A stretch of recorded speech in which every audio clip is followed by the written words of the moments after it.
Chit House stands inside a well-established compound, surrounded by flourishing fruit gardens that, while beautiful, add to the housing estate's aging aesthetic, often almost too peaceful and quiet at the day's odd hours. These elements combine to create an air of seclusion that inspired the name, Mit Chit, though literally meaning close together. The owners found another meaning to its name, close friendship. This is because of the double meaning found in the Thai words mit, both pronounced mit. Thus it is close to the existing house, and also bonded the family closer together.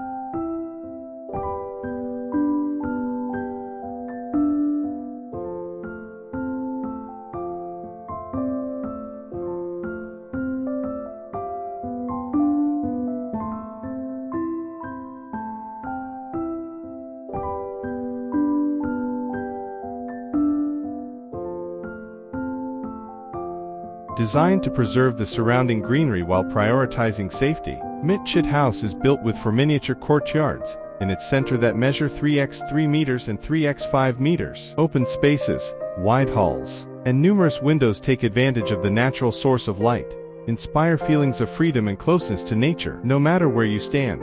A gorgeous view of greenery and the house's interior keep family members connected to the outside world as well as the inside.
Walls built around the concept of passive design keep Chit House's interior cool, while framing views from within with understated elegance. Not only do they provide much-needed insulation from the constant light shining through the southern side of the property, but they also beautifully complement the surrounding lush shrubbery.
Architecturally, Chit House was designed with geometric manipulation at its core to precisely create a pleasing, modern exterior. Its founding shape stems from a square split into planes on an axis, before being turned on themselves into L-shaped pieces that modularly combine into stellar, complex art. Inside, however, simplicity is key, with wide open spaces trimmed only by a few select materials to evoke engaging familiarity. The contrast in interior and exterior design choices means every angle from which the house is viewed offers a unique and exciting perspective.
Chit House is situated along the left side of the property, leaving room on the right for a large garden that serves to connect the original and new houses. On the ground floor, a large common area consisting of the living and dining rooms is designed as an open plan to foster continuity from the front of the house to its back. The vertical space between the ground living room is also entirely open, connecting seamlessly with the second floor den.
This way, even distant family members still feel close. In keeping with the notion of togetherness, the den acts as an intersection between the old and new houses, allowing the parents of the family to easily make their way to their children. An open space of its own, the den also boasts great scenic views. Topping everything off is the third most private floor, comprised of the two siblings' bedrooms complete with views of the property's private gardens on either side.